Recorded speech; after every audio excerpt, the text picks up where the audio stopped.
So students, in carbon compounds, we have discussed four different type of functional group which change the property of hydrocarbon.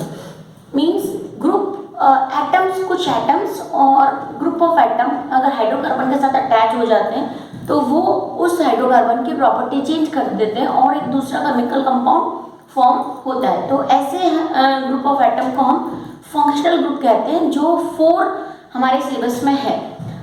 Examples के साथ हमने discuss किया था, लेकिन अभी हम टेबुलेटेड फॉर्म में, ये टॉपिक बाद में बुक में दिया हुआ है, नोमेनक्लेचर ऑफ कार्बन कंपाउंड, लेकिन अभी हम एक टेबल फॉर्म करेंगे जिसके अकॉर्डिंग हम सारे ऑर्गेनिक कंपाउंड्स को स्टडी कर सकते हैं। ओके, सो सबसे पहले फंक्शनल ग्रुप एक टेबल फॉर्म करते हैं, बुक में डायरेक्टली दिया हुआ है, ये आपको हेल्प करेगी स्टडी करने में।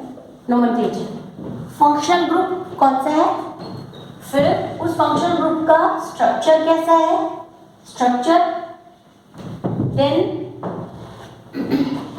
सफिक्स क्या लगता है, अगर वो फंक्शनल ग्रुप हाइड्रोकार्बन के साथ अटैच हो जाता है तो क्या सफिक्स लगता है। प्रीफिक्स तो आपको पता है कि नंबर ऑफ कार्बन के अकॉर्डिंग लगता है, लेकिन सफिक्स क्या लगता है वो हम फंक्शनल ग्रुप में देखेंगे। तो सबसे पहले जो सिंपल फंक्शनल ग्रुप था दैट इज OH, है ना, क्या नाम है इसका, alcoholic group, alcoholic group. Okay, functional group, तो ये फर्स्ट हो गया है अल्कोहलिक ग्रुप। स्ट्रक्चर इसका एक बॉन्ड फ्री है जो हाइड्रोकार्बन के साथ अटैच होगा, एक ऑक्सीजन के साथ इस तरह से हाइड्रोजन अटैच है, और इसका सफिक्स होता है OL, ओल। ठीक है, जब भी ये नंबर ऑफ कार्बन के आगे अटैच हो जाएगा तो वहां पर ओल लग जाएगा, जैसे 1 कार्बन के आगे मेथेनॉल, 2 कार्बन के आगे एथेनॉल। ठीक है, तो सफिक्स इसका हो गया OL। नेक्स्ट है एसिडिक ग्रुप, सेकंड है एसिडिक ग्रुप, या इसको कार्बोक्सिलिक ग्रुप भी कहते हैं।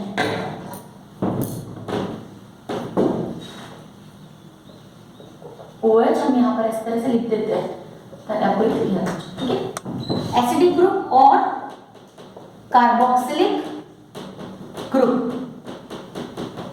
फाइन, स्ट्रक्चर कैसा होता है इसका, एक बॉन्ड यहाँ जो हाइड्रोकार्बन से अटैच होगा वो, फिर कार्बन, फिर डबल बॉन्ड O, फिर O और H।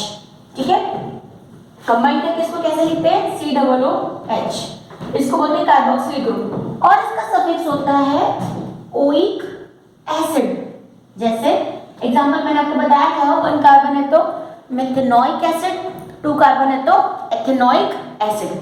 ठीक है, तो ये इसका सफिक्स हो गया। कार्बन, जो कार्बन नंबर है वो तो प्रीफिक्स होंगे, और जो फंक्शनल ग्रुप अटैच हुआ है वो सफिक्स होगा। Acidic group. Third aldehyde group, aldehyde group. Aldehyde में देखो क्या डिफरेंस होता है, यहाँ पर एक कार्बन तो है, C डबल बॉन्ड O भी है, और इसके साथ ओनली H है। ठीक है, या टेबुलेटेड फॉर्म में इसको स्टडी करोगे तो आपको बहुत इजी होगा, और सफिक्स भी हम साथ साथ ही कर रहे हैं, बुक में ऐसा नहीं दिया हुआ है, बुक में अलग अलग दिया हुआ है, तो ये लर्न करने में आपको हेल्प करेगा। एल्डिहाइड ग्रुप में क्या डिफरेंस है, C डबल बॉन्ड O तो है लेकिन सिर्फ एक ही H है, कंबाइन करके इसको कैसे लिखेंगे, CHO, और इसका सफिक्स होता है अल और एल। ठीक है, AL, OL नहीं। तो CHO और OH में क्या डिफरेंस है, यहाँ पर O और H के बीच में सिंगल बॉन्ड है, जबकि यहाँ पर कार्बन, एक कार्बन, ये जो सारे फंक्शनल ग्रुप है इनमें कार्बन एक एक्स्ट्रा ऐड हो जाता है। जो भी हाइड्रोकार्बन है उसमें जब नंबरिंग करेंगे या नेमिंग करेंगे तो एक कार्बन एक्स्ट्रा आएगा, जबकि OH के पास कोई भी कार्बन नहीं है। तो ऐसा भी एक क्वेश्चन हो सकता है कि which of the following functional group does not have carbon, तो उसमें अल्कोहल है। बाकी तीनों के जो फंक्शनल ग्रुप है, तीनों उन सब में कार्बन प्रेजेंट है, जो हाइड्रोकार्बन की कार्बन नंबर को इंक्रीज कर देगा। जैसे अगर 2 कार्बन के, हम एग्जांपल करते हैं, 2 कार्बन के ग्रुप के साथ एल्डिहाइड या एसिड अटैच हो जाएगा तो वो पहले मैथ था, अब एथ हो जाएगा। ठीक है, तो अभी हम एग्जांपल भी करेंगे। ये हो गया aldehyde group. And last is ketone group. ठीक है, कीटोन ग्रुप। तो कीटोन में क्या डिफरेंस होता है, देखो कीटोन में डिफरेंस होता है, ये C डबल बॉन्ड O है, उसकी दोनों वैलेंसीज फ्री होती है, जो हाइड्रोकार्बन के साथ अटैच होती है और इसका सफिक्स होता है ONE, ठीक है, ओन, है ना। तो और कीटोन में मैंने आपको ये भी बताया था कि क्योंकि एक कार्बन तो खुद फंक्शनल ग्रुप का है, दोनों साइड भी कार्बन अटैच होते हैं, इसलिए टोटल मिला के मिनिमम 3 कार्बन तो होने ही चाहिए, तभी वो कीटोन बनेगा। एल्डिहाइड और कीटोन में यही एक डिफरेंस है कि एल्डिहाइड में एक जो वैलेंसी होती है वो हाइड्रोजन से सेटिस्फाइड होती है, जबकि कीटोन में दोनों वैलेंसी जो है दोनों यानी दोनों साइड पे कार्बन होंगे। और स्ट्रक्चर आपको बना बना के देखना है तभी आपको ये आएगा स्ट्रक्चर। ये एक टेबल इंपॉर्टेंट हो गई, functional group, structure of functional group and suffix. ये टेबल में 4 ही जो फंक्शनल ग्रुप हमारे सिलेबस में है, इनमें से कोई भी एक शॉर्ट क्वेश्चन MCQ या 1 मार्क का कोई क्वेश्चन वो इम्पोर्टेंट है, किसी भी फॉर्म में इस टेबल में से पूछते हैं। तो सफिक्स लर्न करना है, स्ट्रक्चर लर्न करनी है और कौन सा ग्रुप आइडेंटिफाई होता है आप आइडेंटिफाई कर सकते हो। ये कोई भी जैसे कंपाउंड दिया हुआ उसमें आपको आइडेंटिफाई करना है कि ये एल्डिहाइड है, एसिड है कि अल्कोहल है। तो एक ये टेबल आपको बना लेनी है, बुक में भी दी हुई है, आप चाहो तो बुक क्या आ रही है, ये सफिक्स सिर्फ सफिक्स ऐड कर सकते हो। अगर आप नोट्स नहीं बना रहे हो तो बुक के आगे ये सफिक्स जो है वो ऐड कर दोगे तो आपकी टेबल कंप्लीट हो जाएगी, ठीक है। तो ओल, oleic acid, Al and own. अब हम नेक्स्ट जो है वो एग्जांपल्स कर लेते हैं इसके, इस ये जो टॉपिक है फंक्शनल ग्रुप, इसके एग्जांपल करते हैं। कौन कौन से एग्जांपल इंपॉर्टेंट है। हाँ, जितने भी फंक्शनल ग्रुप है, 4 फंक्शनल ग्रुप है, हम हर फंक्शनल ग्रुप के 2 एग्जांपल्स देख लेते हैं। ये मैंने लास्ट सेक्शन में भी बताया था आपको, लेकिन अभी आपके पास एक एनलिस्टेड एग्जांपल हो, मतलब एग्जांपल एक ही जगह पर लिखे हुए हो, वो इम्पोर्टेंट है। तो हम सारे एग्जांपल सभी करते हैं, ठीक है। ओके, नेम के साथ हम एग्जांपल करेंगे। तो सबसे पहले हम ले लेते हैं अल्कोहल, अल्कोहल, ठीक है। इसका जो ग्रुप होता है वो है OH। अब एग्जांपल देखो, मिनिमम 1 कार्बन से हम स्टार्ट करते हैं, 1 कार्बन, उसके साथ OH ऐड कर दो और जो 3 वैलेंसीज हैं इसकी हाइड्रोजन के साथ अटैच हो जाएंगी। 1 कार्बन है इसलिए मैथ हो जाएगा, ये सफिक्स इसका ओल हो जाएगा, तो ये हो जाएगा मेथेनॉल। कंबाइन करके कैसे लिखेंगे, CH3OH और मेथेनॉल, ठीक है। हम ये सफिक्स वाले जो नेमिंग कर रहे हैं ये कॉमन नेम नहीं है, IUPAC नेम है, क्योंकि हम रूल्स के अकॉर्डिंग कर रहे हैं नंबर ऑफ कार्बन और फंक्शनल ग्रुप का सफिक्स ऐड करके। तो ये IUPAC नेम है। कॉमन नेम इसके हो सकते हैं, जैसे कॉमन नेम में पूरा नेम आएगा, इसका कॉमन नेम जो होगा वो होगा मिथाइल अल्कोहल, ठीक है। और कमर्शियल नेम भी हो सकते हैं, कोई जैसे अभी हम देखेंगे एथेनॉल का वुड स्प्रिट भी कहते हैं, है ना। तो ये पॉइजनस अल्कोहल होता है, हार्मफुल होता है और बहुत ज़्यादा, जैसे स्पिरिट्स होती है वो फ्लेमेबल तो होती है, आपको पता ही है। अगर इसका कॉमन नेम बुक में नहीं दिया हुआ है तो आप एक बार अवॉइड करना, कंफ्यूजन है, क्योंकि वहाँ पर रूल्स नहीं होते। कॉमन नेम में उनकी प्रॉपर्टीज के बेस पे नेम रखते हैं, ठीक है। तो ये हो गया मेथेनॉल।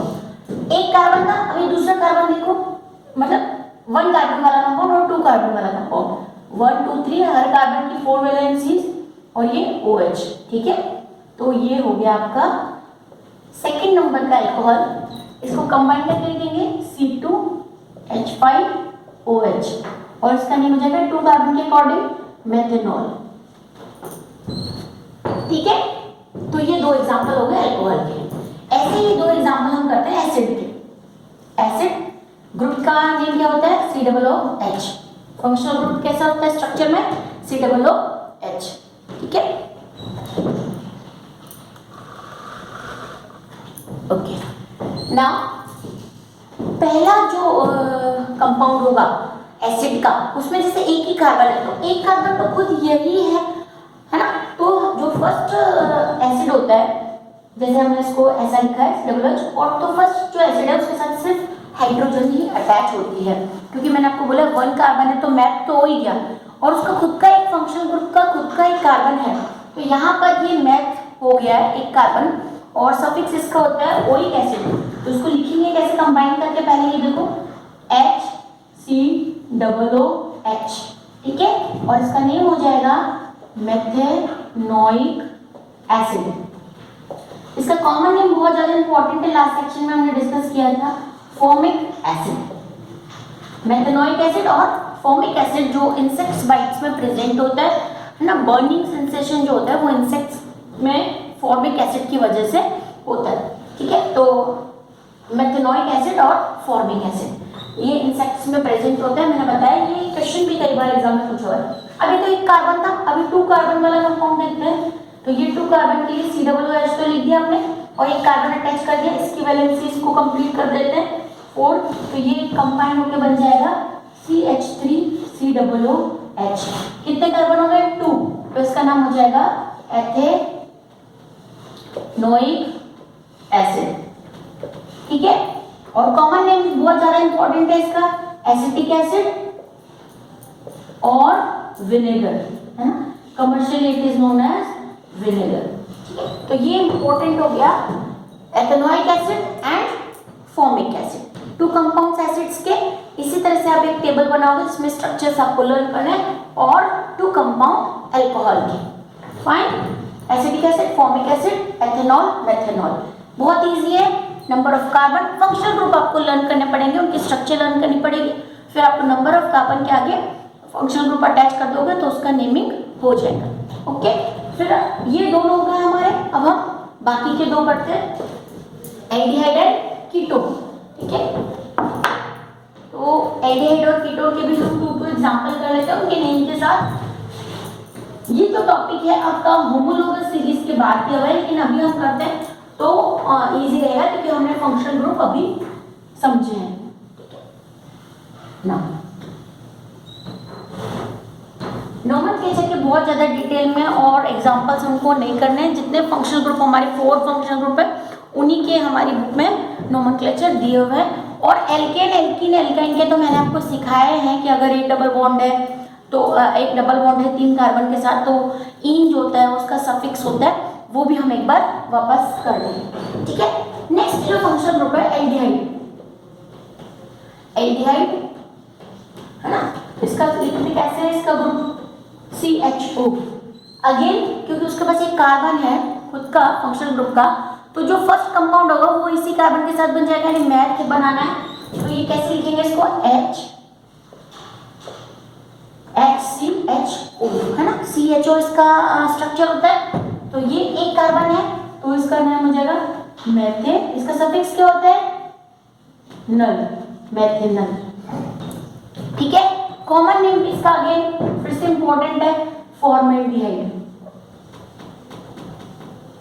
ठीक है, इसका कॉमन नेम हो गया फॉर्मेल्डिहाइड। हमारे बुक में कुछ इंडिविजुअल कंपाउंड भी दिए हैं जिनकी हमको प्रॉपर्टीज और स्ट्रक्चर स्टडी करने की है। तो ये हो गया फॉर्मेल्डिहाइड, 1 कार्बन, सफिक्स Al। ये 1 कार्बन उसका खुद का और सिर्फ हाइड्रोजन ऐड होंगे। अब अगर कार्बन ऐड करते हैं तो वैलेंसी सेटिस्फाइड हो जाएंगी, ये रही। ठीक है, तो ये हो जाएगा CH3CHO। कॉमन, इसका कॉमन नेम भी लर्न कर लेते हैं। ये दोनों कुछ कॉमन नेम्स इंपॉर्टेंट है जिनके नेम से हमको आइडेंटिफाई करते हैं। पहले इसका IUPAC नेम देखो, 2 कार्बन है तो एथेनल और एसिटल्डिहाइड, एसिटल्डिहाइड। ठीक है, जैसे एसिटिक एसिड था वैसे एसिटल्डिहाइड और एथेनल इसका IUPAC नेम। 2 एग्जांपल होगा। अब आते हैं कीटोन के। कीटोन ना, इसका स्ट्रक्चर कैसा है? C+O, दोनों साइड आपको कार्बन ही ऐड कर रहे हैं। तो मिनिमम एक कीटोन में 3 कार्बन तो होने ही चाहिए और वैलेंसीज को सेटिस्फाइड करेंगे तो ये हो जाएगा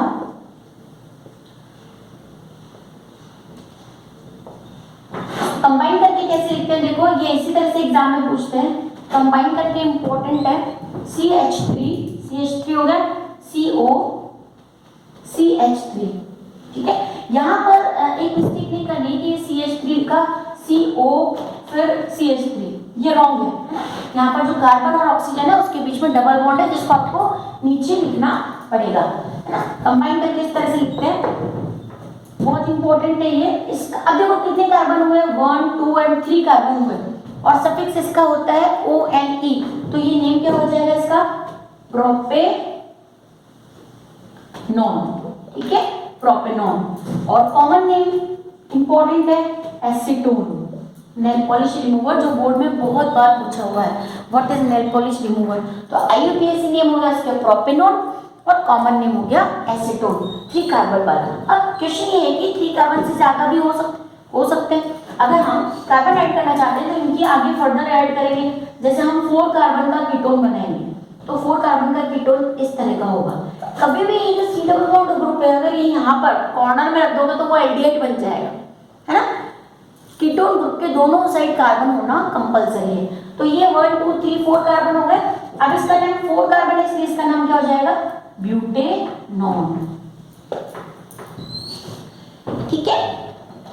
4 कार्बन, अब सभी जितने भी कार्बन है सबकी जो कार्बन है उनकी वैलेंसीज को हाइड्रोजन से सेटिस्फाइड कर देंगे, ठीक है। तो ये 4 इंपॉर्टेंट फंक्शनल ग्रुप हो गए और उनके एग्जाम्पल हो गए with IUPAC name and common name. Now जैसे मैंने अभी आपको बताया कि हम जो स्टडी कर रहे हैं वो कैसे स्टडी कर रहे हैं कि 1 कार्बन है, 2 कार्बन है, उसके बाद 3 कार्बन है, तो हम उसके प्रीफिक्स के साथ फंक्शनल ग्रुप के सफिक्स लगा के कंपाउंड बनाते हैं। तो ये जो सक्सेसिव मैनर है जिसमें हम स्टडी करते हैं कार्बन कंपाउंड्स को, और एक ही फंक्शनल ग्रुप होता है, जैसे एल्केन है तो एल्केन 1 कार्बन वाली, 2 कार्बन वाली, 3 कार्बन वाली, और हम मैथ एथ प्रोप स्टडी करते हैं। तो जो सक्सेसिव मैनर में हम नंबर ऑफ कार्बन के अकॉर्डिंग कार्बन कंपाउंड्स को स्टडी करते हैं, ये जो कंपाउंड्स होते हैं इनको बोलते हैं होमोलोगस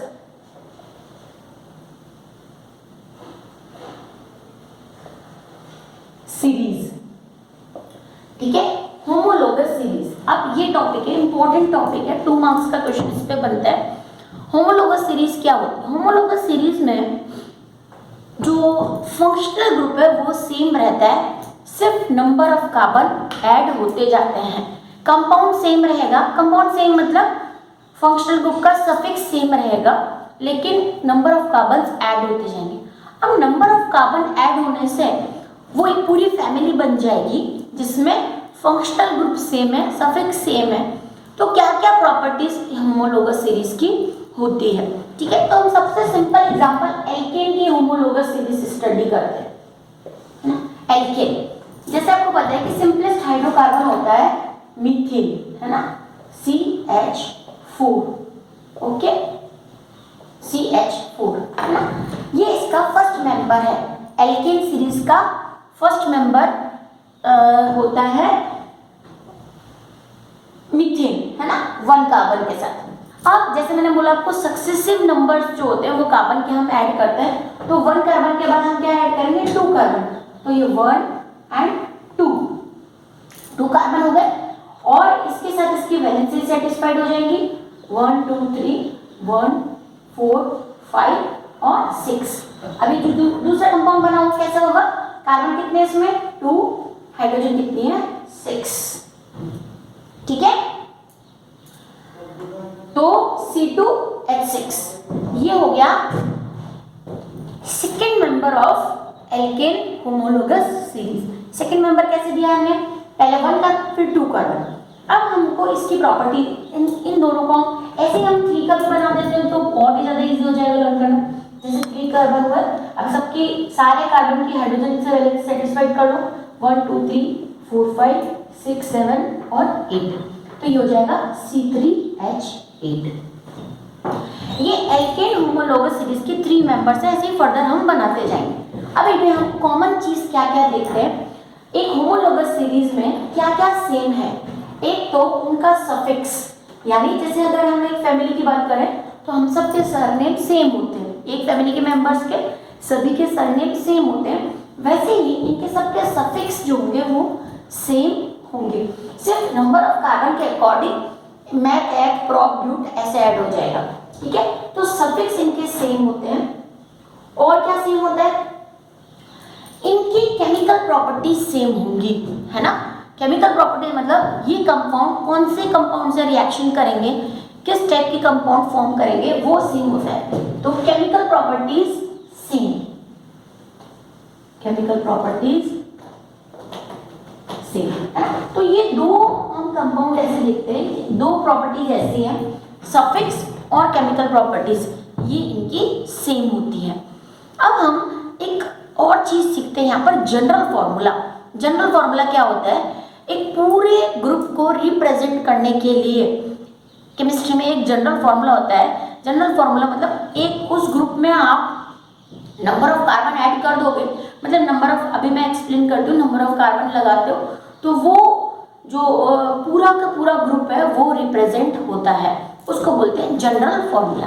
ठीक है, तो ये केमिकल प्रॉपर्टीज और सफिक्स सेम हो गए, 3 इसके मेंबर हो गए, इसी तरह से आगे और भी मेंबर्स होते जाते हैं। अब जनरल फॉर्मूला के लिए जैसे हम सिर्फ अभी एल्केन की बात करते हैं, तो एल्केन में क्या क्या एटम है? एक कार्बन है और एक हाइड्रोजन है। ये होमोलोगस सीरीज सभी कंपाउंड्स के लिए हो सकती है, फंक्शनल ग्रुप वालों के लिए भी हो सकती है और सिंपल कार्बन एंड हाइड्रोजन वालों के लिए भी हो सकती है। तो हम general formula of alkene study करते हैं, जनरल फॉर्मूला। तो उसके लिए हम कार्बन लिया और एक हाइड्रोजन लिया। अब नंबर को रिप्रेजेंट करने के लिए हम n का यूज करते हैं, n। ठीक है, अब आप एग्जांपल ले लो, कोई भी एग्जांपल ले लिया C2H6, उसमें कार्बन के नंबर को n मान लो, n। ठीक है, तो यहां पर इथेन के लिए n = क्या है? 2। बहुत इजी है ये। ठीक है, अभी एक बार आप समझ लो, फिर आप खुद भी सारे फॉर्म कर सकते हो। अब ये जो 6 है, ठीक है, इसको आप बहुत तरीके से रिप्रेजेंट कर सकते हो, है ना, लेकिन सिंपलेस्ट नंबर से हमको इसको रिप्रेजेंट करना है, 2 नंबर लेना है ना। सिंपलेस्ट नंबर मतलब होता है 1 या 2। उस नंबर से अगर आप इसको एक्सप्लेन करना चाहो मैथमेटिकल टर्म में n का यूज करके, तो कैसे कर सकते हैं? इस 6 को हमको 6 बनाना है, तो हम ऐसे कर सकते हैं 2 × 2, ठीक है, +2 हो जाएगा 6, 2 2 4 +2। और यहाँ पर कार्बन का नंबर कितना है? n = 2, तो हम एक 2 को हटा के यहाँ पर n लिख देते हैं। तो h के नंबर क्या हो गए? 2n + 2। और भी बहुत सारे कर सकते थे हम। 6 को 2 n अगर 2 है तो 3n भी कर सकते हैं, लेकिन मैंने बोला सिंपलेस्ट नंबर आपको लेना है, तो सिंपलेस्ट नंबर 2 है, यानी हम जनरल फॉर्मूला में 2 का यूज करके ही फॉर्म करेंगे। फिर से एक बार देखो, जनरल फॉर्मूला मतलब अब पूरा का पूरा जो एल्केन है वो इस जनरल फॉर्मूला से रिप्रेजेंट होगा, वेयर n = 2। और n क्या है? Number of carbon. पहले कार्बन को नंबर दे देते हैं कि कितने कार्बन प्रेजेंट हैं, उसके बाद उस जो हाइड्रोजन है उसको रिप्रेजेंट करने के लिए हमको 2 का यूज करना है। अब जैसे ये तो एल्कीन किया हमने, साथ में मैं एल्कीन का बताता हूँ आपको। एल्कीन मतलब कार्बन और कार्बन के बीच में डबल बॉन्ड है और उनकी एक वैलेंसी हाइड्रोजन से सेटिस्फाइड है, तो ये हो गया। इसका कंबाइन करके लिखोगे C2H4। ठीक है, अब देखो n = 2, तो Cn है ना, Cn है और H कितना है? n का डबल, तो n + n कर सकते हैं, लेकिन वो कर उससे ज्यादा इजी मेथड हो जाएगा CnH2n। ये हो गया एल्कीन का जनरल फॉर्मूला। अब यहाँ पर आप कोई भी n की जगह नंबर रख के, जैसे मैंने आपको बोला कि आप बताइए कि ना ब्यूटीन का केमिकल फॉर्मूला क्या होगा। ब्यूटीन का जनरल फॉर्मूला तो आपको पता है CnH2n। अब इसका केमिकल फॉर्मूला तो आप काउंट करोगे 1 2 3 4 कार्बन, अब हाइड्रोजन 1 2 3, ऐसे काउंट करने की जरूरत नहीं है। ब्यूटीन के लिए अगर आपको ब्यूटीन का निकालना है तो C4 है ना, ब्यूटी मतलब C4, H कितने होंगे? 2n, यानी H8। तो आपको ये मॉलिक्यूलर फॉर्मूला पता लग जाएगा, ऑप्शंस दिए हुए, तो मॉलिक्यूलर फॉर्मूला ऑफ ब्यूटीन क्या होगा? तो ये है ना। अब आते हैं हम लास्ट, इसका एल्काइन का जनरल फॉर्मूला। आप खुद भी चाहो तो ट्राई कर सकते हो अपने आप। एल्काइन के लिए देखो, एल्काइन मतलब C ट्रिपल बॉन्ड C और एक वैलेंसी फ्री होगी, है ना, और क्या बनेगा? C2H2। Very easy. तो ये CnHn हो सकता है, लेकिन क्योंकि ये हम फॉर्मूला बेंजीन के लिए यूज करते हैं, इसलिए CnHn यहाँ पर अप्रोप्रिएट नहीं होता। इसको भी हम एल्केन की, क्योंकि हम एल्कीन, एल्काइन और एल्काइन की बात कर रहे हैं, इसलिए हम इसको 2 के फॉर्म में ही समझेंगे। तो ये हो जाएगा, इसको हम लिख सकते हैं Cn। अभी 2 को 2 की फॉर्म में कैसे लिख सकते हैं, 2 भी आना चाहिए और n भी आना चाहिए, तो H2 को 2n-2 इजी है। n की जगह 2 रख के देखो, 2 2 जा 4, 4 में से 2 गए 2। Cn अगेन मैं आपको बताती हूँ, CnHn भी हो सकता है, लेकिन वो हम एरोमेटिक कंपाउंड्स के लिए यानी बेंजीन के लिए ही यूज करते हैं, उसके कुछ और रीजंस होते हैं, इसलिए हम एल्काइन के लिए CnH2n-2 करते हैं। ठीक है, तो स्टूडेंट्स ये हो गए general formula of alkene, alkene and alkyne. फिर से हम एक बार सीखेंगे और दूसरे कंपाउंड जो होते हैं जैसे अल्कोहल है, एसिड है, उनके भी जनरल फॉर्मूला बन सकते हैं। तो हम यहाँ पर दोनों चीजें साथ में सीख रहे हैं, होमोलोगस सीरीज और जनरल फॉर्मूला। अब यहाँ पर जो सेम प्रॉपर्टीज है उसमें क्या क्या सेम हो गए, सफिक्स सेम हो गए होमोलोगस सीरीज के मेंबर्स के, केमिकल प्रॉपर्टी सेम हो गई और जनरल फॉर्मूला भी सेम होता है। ठीक है, तो these 3 properties are same in members of homologous series, है ना। होमोलोगस सीरीज के मेंबर्स में ये 3 प्रॉपर्टीज सेम होती हैं। अभी हमको होमोलोगस सीरीज में और भी प्रॉपर्टीज स्टडी करने की हैं। So students, that's all for today.